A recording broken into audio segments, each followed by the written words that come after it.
जिंदगी अब शांत हो चली थी। आरव की आत्मा को शांति मिलने के बाद उसने फिर कभी कोई आवाज नहीं सुनी। लेकिन वो रात कुछ अलग थी। रात के ठीक 2 बजे जब सब सो रहे थे, अमाया की खिड़की खुद ब खुद खुल गई।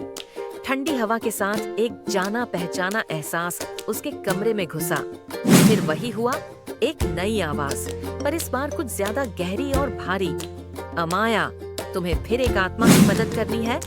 अमाया चौंक गई। उठकर चारों ओर देखा, कोई नहीं था। लेकिन उसकी मेज पर एक पुरानी ब्लैक लेदर डायरी अपने आप गिर पड़ी। डायरी खोली तो पहला पन्ना था। नाम विहान, उम्र 13 साल, स्कूल सेंट मैरीज बोर्डिंग, मौत रहस्यमयी। अमाया की आंखें फटी रह गईं। अगले दिन अमाया ने स्कूल की पुरानी फाइल्स देखनी शुरू की। उस बोर्डिंग स्कूल का कोई नाम निशान उसके शहर में नहीं था। जब उसने प्रिंसिपल से पूछा तो उन्होंने कहा, सेंट मैरीज तो 15 साल पहले बंद हो चुका है। वहाँ एक बच्चा मरा था, मगर वो हादसा कभी सॉल्व नहीं हुआ। अब अमाया समझ गई कि ये कोई मामूली आत्मा नहीं, ये आत्मा न्याय चाहती है। उस रात सपने में अमाया खुद को एक पुराने बोर्डिंग स्कूल में देखती है।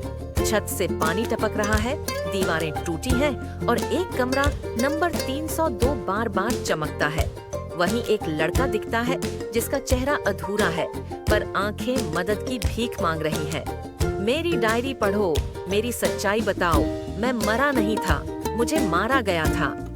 अमाया की नींद टूट जाती है। अब अमाया की खोज शुरू होती है। वो उस बंद पड़े बोर्डिंग स्कूल की ओर जाती है। रास्ते में एक नया लड़का अयान उससे जुड़ता है, जो खुद भी विहान के बारे में कुछ जानता है। दोनों मिलकर स्कूल की पुरानी फाइल्स, डेस्क पर लिखे कोड्स और क्लासरूम्स में छुपे सुराग तलाशते हैं। फिर एक दिन उन्हें एक गुप्त तहखाना, अंडरग्राउंड रूम मिलता है, जहां विहान की असली डायरी छुपाई गई थी।